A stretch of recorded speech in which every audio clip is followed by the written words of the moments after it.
Assalamualaikum warahmatullahi wabarakatuh. Yang terhormat kepada Ibu Rista Ardila Syafri SEMMM selaku dosen pengampu, di mana materi kami yaitu vintage payment pada kris. Kemudian yang beranggotakan eh, saya sendiri Winda Karina Julinda dan Dwi Puspaningsi serta Umi Kasana. Baik, langsung masuk ke materi. Vintage, teknologi finansial atau vintage muncul dan berkembang seiring perubahan gaya hidup masyarakat dengan dominasi teknologi dalam kehidupan sehari-hari. Dengan penggunaan teknologi informasi dikarenakan tuntunan hidup yang serba cepat dan praktis. Dengan teknologi finansial atau vintage, berbagai permasalahan dalam transisi jual beli dan transisi pembayaran seperti tidak sempat mencari barang ke tempat pasar atau pusat perbelanjaan, keterbatasan waktu bank atau ATM untuk mentransfer dana, pelayanan yang kurang menyenangkan, serta berbagai kendala lainnya yang merupakan hambatan dapat diminimalkan. Teknologi finansial atau fintech merupakan salah satu bentuk penerapan teknologi informasi di bidang keuangan. Baik, selanjutnya akan dijelaskan oleh rekan saya. Baiklah, selanjutnya ada jenis-jenis fintech. Ada 6 jenis fintech yang dikemukakan oleh Ross pada tahun 2016, yaitu yang pertama, manajemen aset. Manajemen aset adalah sebuah platform expense management system membantu berjalannya usaha lebih praktis dan efisien. Yang kedua, crowdfunding. Crowdfunding adalah startup yang menyediakan platform penggalangan dana untuk disalurkan kembali kepada orang-orang yang membutuhkan, seperti korban bencana alam, korban perang, mendanai pembuatan karya, dan sebagainya. Yang ketiga, e-money. E-money atau uang elektronik adalah uang yang dikemas ke dalam dunia digital, sehingga dapat dikatakan dompet elektronik. Uang ini umumnya bisa digunakan untuk berbelanja, membayar tagihan, dan lain-lain melalui sebuah aplikasi. Yang keempat, insurance. Jenis startup yang bergerak di bidang insurance ini cukup menarik, yaitu startup asuransi yang menyediakan layanan kepada penggunanya berupa informasi rumah sakit terdekat, dokter terpercaya, referensi rumah sakit, dan sebagainya. Yang kelima, peer-to-peer atau P2P lending. Peer-to-peer atau P2P lending adalah layanan pinjaman uang yang diawasi OJK untuk membantu pelaku UMKM yang belum memiliki rekening di bank. Peer-to-peer atau P2P lending merupakan startup yang menyediakan platform pinjaman secara online. Yang keenam, e-wallet. E-wallet sebenarnya juga termasuk dalam menggunakan teknologi berbasis chip yang ditanam pada kartu. Sementara e-wallet menggunakan teknologi berbasis server.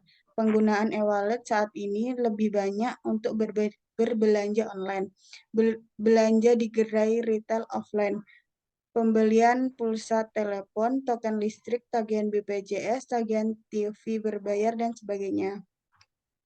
Yang selanjutnya ada kelebihan dan kekurangan fintech.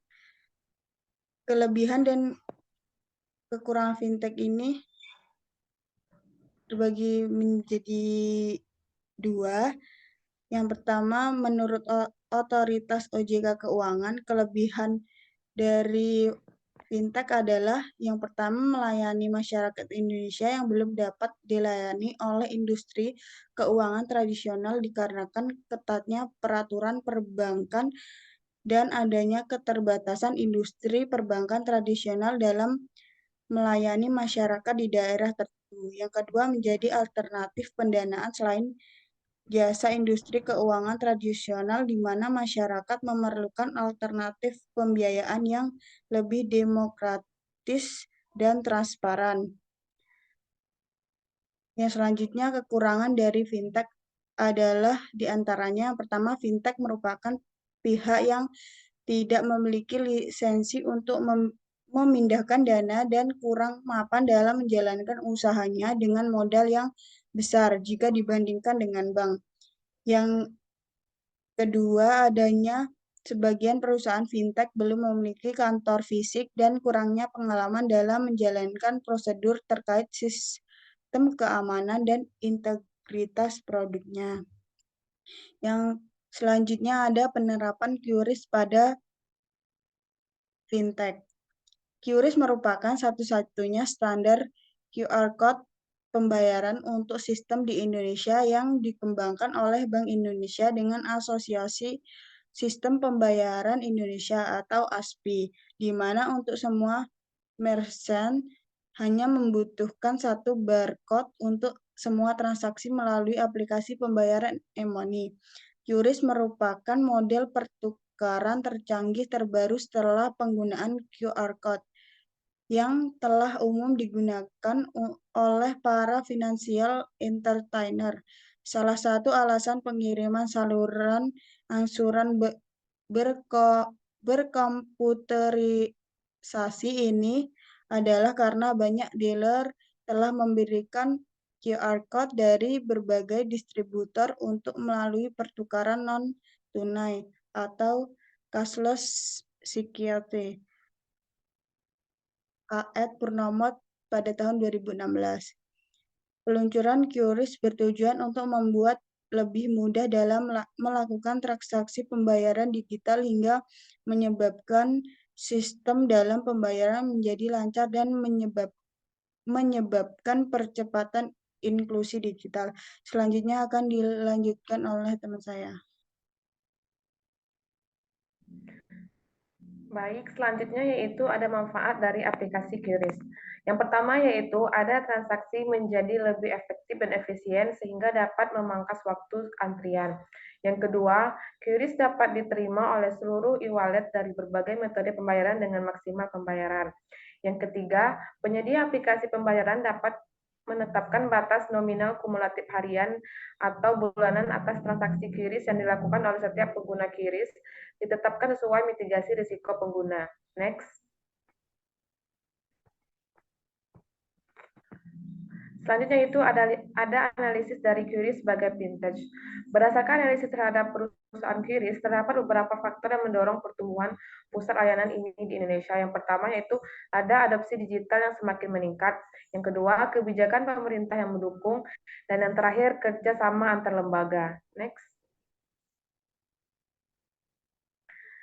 Nah, selanjutnya itu ada peluang dan tantangan pada aplikasi QRIS. Faktor peluang pengembangan QRIS ada dua. Yang pertama yaitu ada potensi pasar yang besar. Yang kedua yaitu pertumbuhan ekonomi yang positif. Sedangkan tantangan yang dihadapi QRIS ada dua juga. Yang pertama yaitu ada pengetahuan masyarakat yang masih terbatas. Dan yang terakhir yaitu keamanan dan risiko fraud. Sekian penjelasan dari saya kembalikan ke moderator. Baik, terima kasih kepada rekan-rekan yang telah memaparkan materinya. Adapun masuk ke kesimpulan, pentingnya pertumbuhan ekonomi digital ditekankan sebagai hasil implementasi antara teknologi dan informasi, terutama dalam pembayaran non-tunai. Fintech menjadi inovasi dalam layanan keuangan yang terus berkembang, didukung oleh Gerakan Nasional Non-Tunai atau GNNT yang dirancang oleh Bank Indonesia dalam hal ini. QRIS dijelaskan sebagai inovasi terbaru dalam sistem pembayaran berbasis digital. Pada tahun 2020, Bank Indonesia merilis standar QRIS yang memfasilitasi berbagai opsi pembayaran non-tunai melalui kode QR. Pentingnya keberadaan smartphone dan koneksi internet untuk mengimplementasikan QRIS juga disoroti. Keunggulan QRIS seperti kecepatan pendataan, penyimpanan data yang akurat, dan keunggulan fisik yang tahan lama menjadi poin penting meskipun QRIS masih kurang dikenal dan digunakan secara luas. Makalah ini mengajukan harapan bahwa informasi ini dapat memberikan pemahaman lebih dalam kepada pembaca mengenai manfaat dan potensi QRIS dalam membentuk ekosistem pembayaran non-tunai yang efisien, cepat, nyaman, mudah, dan aman. Baiklah, itu saja yang dapat dipaparkan oleh kelompok 3. Adapun kesalahan dan kekurangan dimohon dimaafkan. Wabillahi taufiq wal hidayah. Wassalamualaikum warahmatullahi wabarakatuh.